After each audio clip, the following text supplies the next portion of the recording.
Ukraine को लेकर अगर वर्ल्ड वॉर की नौबत आए तो क्या होगा? क्या वर्ल्ड वॉर की शुरुआत समंदर से होगी? ये सवाल इसलिए उठ रहे हैं क्योंकि अमेरिका ने कुछ ऐसा किया है जिससे अंदाजा लगाया जा रहा है कि अगर रूस और अमेरिका भिड़ते हैं तो युद्ध का फैलाव समंदर तक पहुंच सकता है। रूस ने यूक्रेन को घेरा हुआ है, पूरी दुनिया रूस को समझा रही है, लेकिन रूस है कि मानने को तैयार ही नहीं है। अब अमेरिका ने भी अपनी चाल चलनी शुरू कर दी है। दरअसल अमेरिकी नौसेना की परमाणु पनडुब्बी रूस की समुद्री सीमा के अंदर घुस गई। इससे रूस भड़क गया है। दोनों देशों के रिश्ते कोल्ड वॉर से निकलकर थर्ड वर्ल्ड वॉर की ओर बढ़ते दिखाई दे रहे हैं।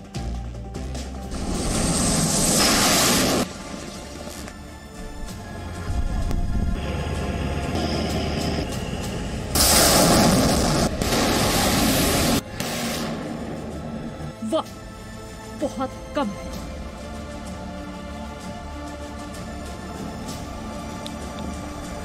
तैयारी बहुत बड़ी हो रही है।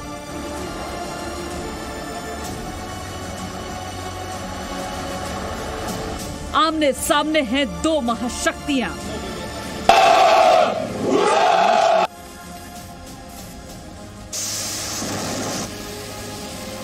हालात बेहद तनावपूर्ण।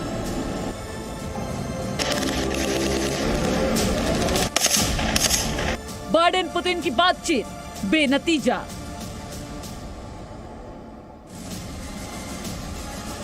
अमेरिकी नागरिकों ने यूक्रेन छोड़ा।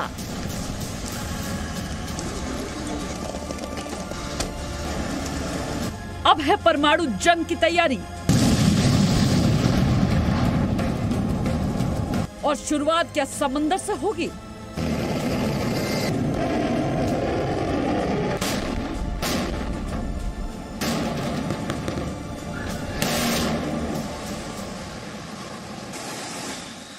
यूक्रेन को लेकर यूरोप के पश्चिमी मोर्चे पर जोरदार घेरेबंदी चल रही है।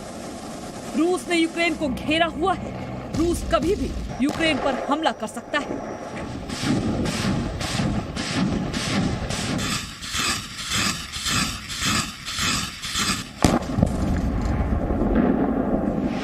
लेकिन उससे पहले ही अमेरिका ने भी अब अपनी हरकत तेज कर दी है। बाइडेन की सेना ने अब पूर्वी मोर्चे पर भी रूस को घेरना शुरू कर दिया है।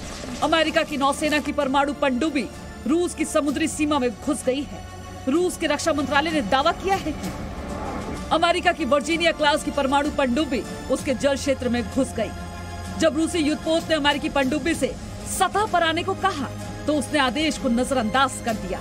इसके बाद रूसी नौसेना ने अमेरिकी पनडुब्बी के खिलाफ खास कार्रवाई की। रूसी नौसेना की कार्रवाई के बाद अमेरिकी पनडुब्बी तुरंत रूस के समुद्री इलाके से चली गई। यूएस की नेवल शिप्स ब्लैक सी के मुहाने के पास खड़ी हुई हैं और इसलिए ब्लैक सी और मेडिटेरियन सी में जो यूक्रेन के दक्षिणी हिस्से में पड़ते हैं, यूएस और रूस की सेनाएं आमने सामने खड़ी हुई हैं।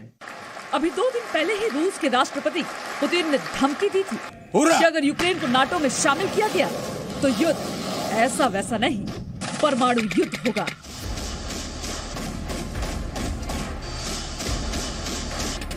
अब रूस की धमकी के बाद अमेरिका ने भी परमाणु युद्ध की तैयारी शुरू कर दी है। अमेरिका की परमाणु पनडुब्बी का रूस की समुद्री सीमा में दाखिल होना परमाणु युद्ध के संकेत है। यानी अगर यूक्रेन के मसले पर युद्ध हुआ तो वो जंग वर्ल्ड वॉर में तब्दील हो सकती है। और अगर तीसरा वर्ल्ड वॉर हुआ तो अंदाजा लगाना मुश्किल नहीं है कि वो परमाणु युद्ध होगा।